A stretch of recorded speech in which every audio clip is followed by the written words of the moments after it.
오늘은 쇼펜하우어의 철학을 바탕으로 행복은 얼마나 홀로 잘 견딜 수 있는가에 달려있다라는 주제로 이야기해 보려고 합니다. 쇼펜하우어는 19세기 독일의 철학자로 인간의 삶은 고통과 욕망에 지배되며 행복은 불가능하다고 주장했습니다. 그는 인간이 자신의 욕망을 충족시키려고 노력할수록 더 많은 고통을 겪게 되고 욕망을 버리면 지루함과 공허함에 시달리게 된다고 말했습니다. 그렇다면 쇼펜하우어는 행복을 어떻게 정의하고 어떻게 행복해질 수 있다고 생각했을까요? 그리고 우리는 쇼펜하우어의 철학에서 행복에 대한 어떤 교훈을 얻을 수 있을까요? 이 영상에서는 쇼펜하우어의 행복론에 대해 알아보고 현대 사회에서 홀로 잘 견디는 법을 배워보겠습니다. 쇼펜하우어는 행복을 부정적인 개념으로 정의했습니다. 즉, 행복은 고통과 고민에서 벗어나는 것이지 즐거움이나 만족에서 얻는 것이 아니라고 말했습니다. 그는 인간의 욕구가 끝이 없기 때문에 욕구를 충족시키는 것은 잠시 동안만 행복을 느끼게 하고 곧 다시 욕구가 생겨나면서 고통과 실망을 느끼게 된다고 주장했습니다. 따라서 행복을 얻으려면 욕구를 줄이거나 없애야 한다고 말했습니다. 그런데 욕구를 줄이거나 없애는 것은 쉽지 않습니다. 인간은 자신의 운명에 영향을 줄 수 있는 것이 거의 없다고 쇼펜하우어는 생각했습니다. 인간은 자신의 성격이나 환경에 의해 결정되는 것이 많기 때문에 자신의 욕구를 바꾸거나 조절하는 것은 거의 불가능하다고 말했습니다. 그래서 쇼펜하우어는 인간이 행복을 얻기 위해서는 자신의 운명을 받아들이고 자신의 성격과 환경에 맞게 살아가야 한다고 말했습니다. 그리고 쇼펜하우어는 홀로 있는 것이 행복에 도움이 되는 이유를 설명했습니다. 그는 인간이 사회적 동물이기 때문에 다른 사람들과 교류하는 것은 필요하고 유익한 것이라고 인정했습니다. 하지만 그는 다른 사람들과 교류하는 것은 또한 많은 고통과 실망을 가져온다고도 말했습니다. 왜냐하면 다른 사람들은 자신의 이익을 위해 거짓말을 하거나 배신을 하기 때문입니다. 그래서 쇼펜하우어는 인간이 행복하기 위해서는 다른 사람들과 거리를 두고 자신의 내면 세계에 집중해야 한다고 말했습니다. 쇼펜하우어의 행복론은 현대 삶을 살아가는 우리에게도 의미가 있을까요? 쇼펜하우어는 인간의 삶에 대해 매우 비관적인 시각을 가지고 있었지만 그는 인간이 행복할 수 있는 방법도 제시했습니다. 우리가 자신의 운명을 받아들이고 자신의 성격과 환경에 맞게 살아가며 다른 사람들과 적절한 거리를 유지하고 자신의 내면 세계에 몰입할 수 있다면 우리는 쇼펜하우어가 말한 행복을 느낄 수 있을지도 모릅니다.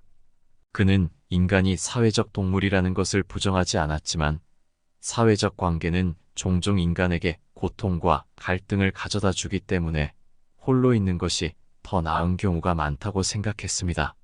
그렇다면 홀로 있는 것은 정말 행복에 도움이 되는 것일까요? 홀로 있는 것의 장점과 단점에 대해 알아보겠습니다. 먼저 홀로 있는 것의 장점은 무엇일까요? 홀로 있으면 자신의 시간과 공간을 자유롭게 관리할 수 있습니다. 자신이 하고 싶은 일을 하거나 관심 있는 분야를 공부하거나 취미를 즐기거나 휴식을 취할 수 있습니다. 홀로 있으면 자신의 생각과 감정에 집중할 수 있습니다.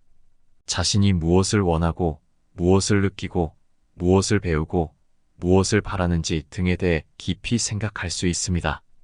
홀로 있으면 자신의 정신과 감정을 발전시킬 수 있습니다. 자신의 장점과 단점을 인정하고 자신의 목표와 가치를 설정하고 자신의 문제와 갈등을 해결하고 자신의 행복과 만족을 추구할 수 있습니다. 하지만 홀로 있는 것에는 단점도 있습니다. 홀로 있으면 사회적 지지와 교류가 부족해질 수 있습니다. 사람들과 대화하거나 의견을 나누거나 감정을 공유하거나 협력하거나 도움을 주거나 받거나 하는 등의 사회적 활동이 줄어들면서 외로움과 고립감이 증가할 수 있습니다. 홀로 있으면 사회적 기술과 적응력이 저하될 수 있습니다. 사람들과 상호작용하면서 배우는 다양한 사회적 기술과 규칙들이 부족해지면서 타인의 관점과 감정을 이해하거나 타인과 협상하거나 타인과 갈등을 해결하거나 하는 등의 사회적 적응력이 감소할 수 있습니다. 그러므로 홀로 있는 것은 행복에 영향을 미치는 중요한 요소입니다. 하지만 홀로 있는 것이 항상 행복에 긍정적인 영향을 미치는 것은 아닙니다. 홀로 있는 것의 장점과 단점을 잘 파악하고 자신에게 맞는 균형을 찾아야 합니다. 쇼펜하우어처럼 고통과 욕망에서 벗어나려면 홀로 있는 것을 즐기고 활용할 수 있어야 하지만 사회적 동물로서의 본성을 완전히 부정하거나 버릴 수는 없습니다.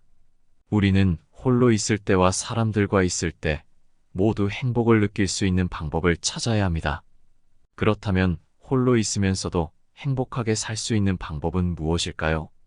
첫째, 자신의 취미나 관심사를 찾아서 꾸준히 실천해야 합니다.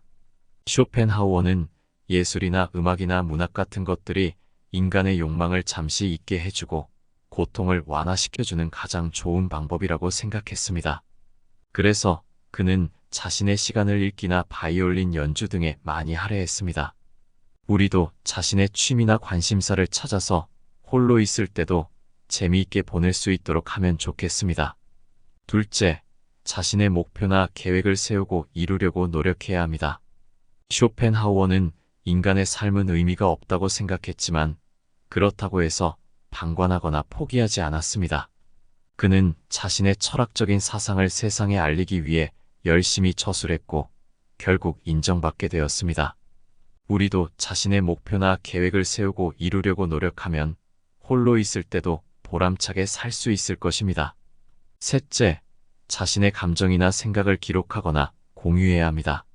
쇼펜하우어는 홀로 있는 것을 선호했지만 그렇다고 해서 완전히 고립되었다고 할 수는 없습니다. 그는 자신의 감정이나 생각을 일기에 기록하거나 편지로 친구들과 공유했습니다. 우리도 자신의 감정이나 생각을 기록하거나 공유하면 홀로 있을 때도 스트레스를 해소하고 위안을 얻을 수 있을 것입니다. 네 번째, 자신의 상황에 만족하고 감사해야 합니다. 쇼펜하우어는 인간의 삶은 고통과 욕망에 지배되기 때문에 행복은 고통을 최소화하고 욕망을 억제하는 것이라고 말했습니다. 그는 자신의 상황에 만족하고 감사하는 태도가 행복에 도움이 된다고 생각했습니다. 우리도 자신의 상황에 만족하고 감사하면 홀로 있을 때도 불평하지 않고 즐길 수 있을 것입니다. 쇼펜하우어는 인간의 삶은 고통과 심심함의 교대라고 말했고 행복은 고통과 심심함을 최소화하는 것이라고 주장했습니다. 그는 인간이 자신의 욕구를 충족시키면 잠시 만족하지만 곧 다시 욕구가 생겨나고 이를 반복하는 것이 고통의 근원이라고 설명했습니다. 반면에 욕구를 억제하면 심심함에 시달리게 되고 이것도 또 다른 고통이라고 했습니다. 그래서 쇼펜하우어는 인간이 행복하려면 자신의 욕구를 줄이고 자신의 존재에 만족하며 혼자서도 잘 지낼 수 있는 능력을 키워야 한다고 주장했습니다. 이러한 태도는 쇼펜하우어가 동양 철학에 영향을 받았음을 보여주기도 합니다. 쇼펜하우어는 인도와 중국의 종교와 철학을 연구하였고 그들의 교리와 유사한 생각을 많이 표현하였습니다. 쇼펜하우어의 철학은 현대 사회에서도 의미가 있습니다. 우리는 자신의 욕구와 비교로 인해 스트레스를 받고 외로움을 느끼며 행복을 찾기 어려워합니다.